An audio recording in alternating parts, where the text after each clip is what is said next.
şu kreditni Azim Anvar oilaviy korxonasi 30 ming AQSh dollari so'rab turib kredit olish bo'yicha murojaat qildi. O'sha murojaatni bizlar shuni ijobiy olamdan qilishimiz kerak. Shu bo'yicha mutaxassisimiz bor.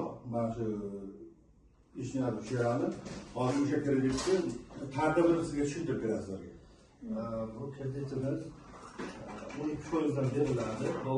Dollarda, AQSh dollarida 3 yilga beriladi.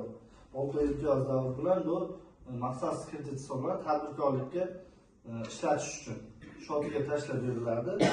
Bu kishi Akmal akani ham shu arizasini ko'rib chiqib, shu yozilgan tartib bo'yicha kreditni ajratib beramiz nasib bo'lsa. Kredit ta'minotlarini ta'minotlarni ko'ramiz, qo'yiladigan zaloglarni hisobga olib kreditni ajratib beramiz.